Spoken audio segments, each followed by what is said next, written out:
Welcome to another amateur modeler build. That would be me. I'm the amateur modeler. And when I said that, I kind of pointed my finger at myself, like you can see that. In any case, here we go. I am building the Gundam DeathScythe. Or is it DeathScythe? I'm not really sure. But in any case, I got a new tool.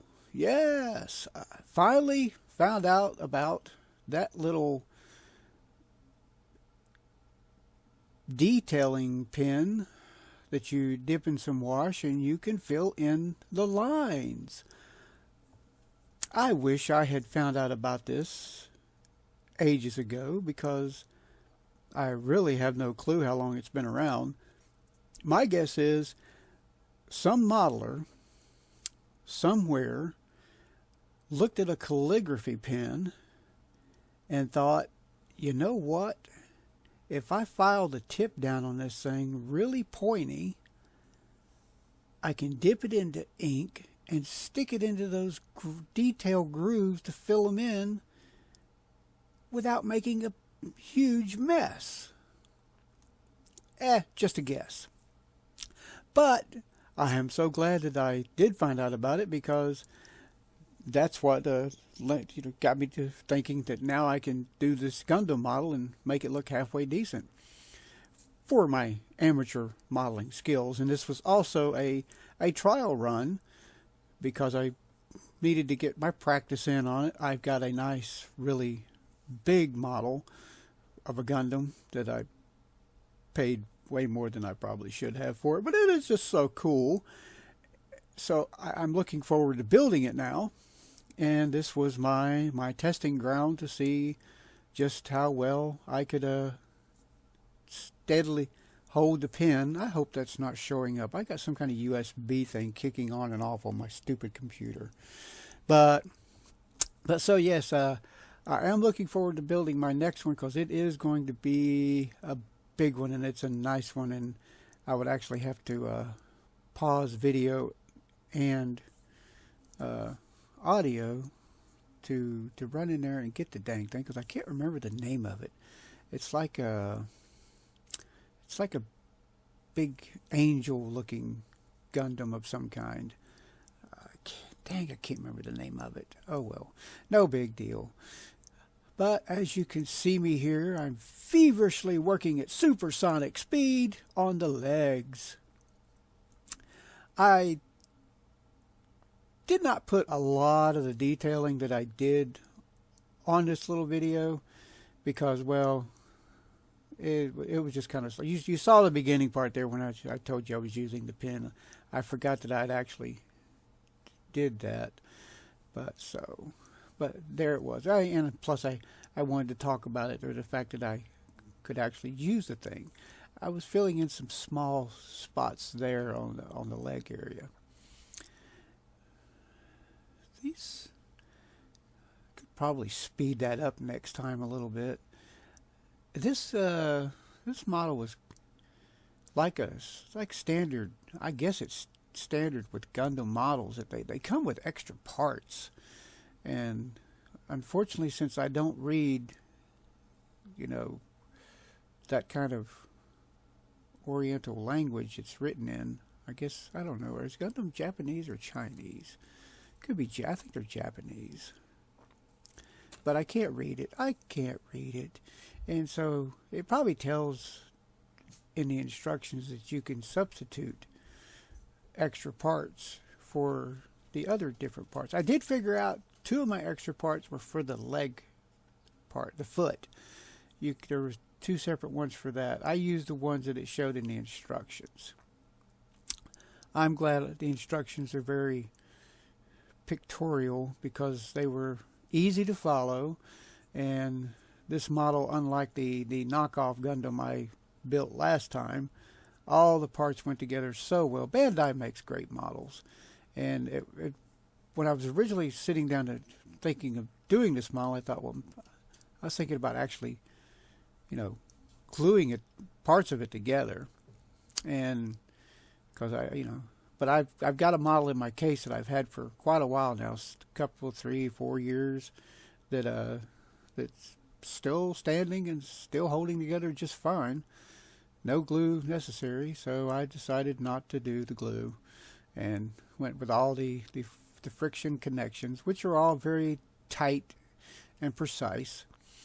However, I did discover a flaw.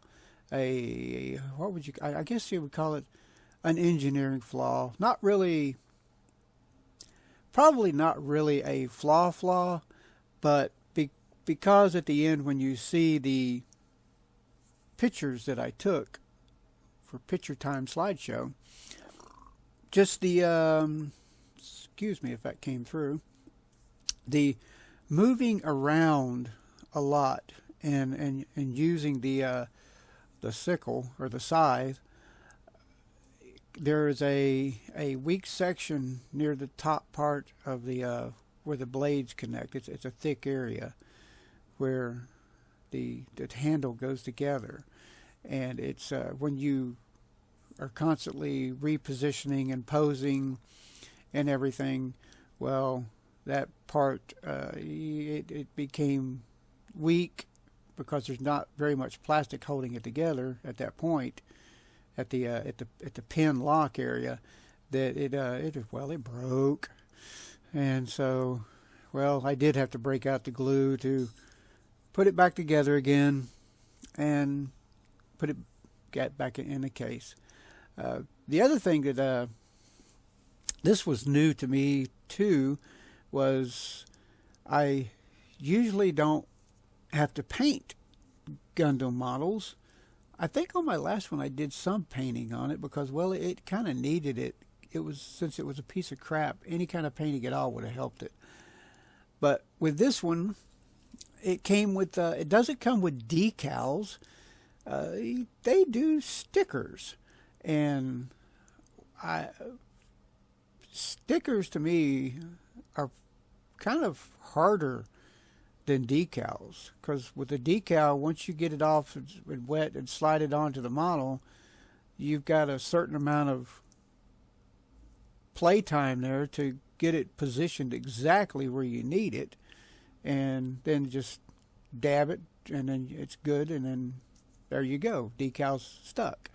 With stickers, you better get it right the first dang time, because when you have to peel it off, you've only got so many times that you could probably do that. I think I only had to peel one off maybe twice because I didn't get it quite stuck on the first time the way I needed it to. So, but it still, the adhesion quality was still enough to stick it back down again for the third attempt.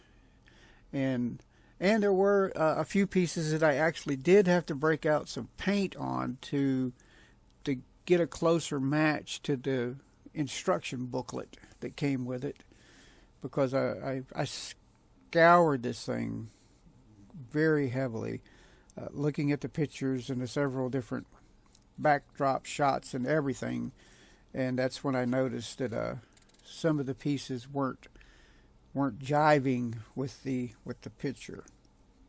So I went ahead and broke out my paints, the ones that were at least good, and painted in some of the details areas, and then cleaned them off with my handy dandy X-Acto knife to get a closer match to the booklet. But I tell you, man, that detailing pen is what really kicks it up a degree. That adds so much quality to a small build like this. It's just unbelievable. I wish I was a lot better at it. And actually, I wish I had been able to do this way back when it first came out. This model is from 1996, so it's old. It's been sitting on the shelf for quite a while. But I am glad to finally get it built and making it look really cool. Or at least as cool as I can make it for me, the amateur modeler. So, I guess COVID has been affecting everybody, and my thing is I've just been doing a lot of geocaching, and this is the first time I've gotten back into building a model in a while. I've got one that I started. It's one of those crazy car model things. It's all color, one single color white and everything. So I got to do a lot of work on that to really up the game on that one to make it look pretty cool. But I've been wanting to do the Gundam for a while. Oh, look, he's standing up, and there it is. Oh, I'm getting near the end here, apparently. What am I doing there? Oh, I'm putting on the shield. Yeah, the shield plates that go around him. That was actually pretty easy. Now, see those two in the middle right there? Those white areas, those were stickers on there. White sticker and red stickers. I managed to get those lined up enough to where I was satisfied that I didn't have to peel that big thing off, because that was a really large one. That would have been really bad to have misstuck it and then have to try to peel it off. You take your time whenever you line those things up and apply them. Oh, what am I doing there? Oh, yep. Putting it all, getting it together. So I am getting close to the end of this. I tried to do some detail work right there on the back area. Nope, I'm working on the legs. Filling in an area I forgot to do way earlier. This build took about 7 or 8 days, I think, to do overall. So not too bad there.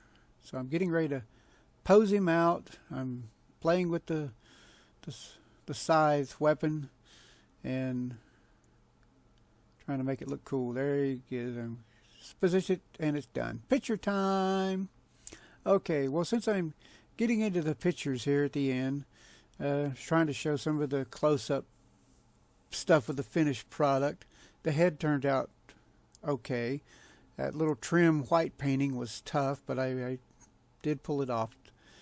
Now we're coming up on just the rest of the pictures. So, hey, if you watched it all the way to the end, appreciate it, because that's all I do. I time-lapse build things, and then I ramble on about it, because, well, it has no audio, so I got to put some audio on it. I could put like some really crappy music, but I've never cared too much for those kind of things. So, hey, thanks for watching my video of my Gundam DeathScythe H. Last picture's rolling up now.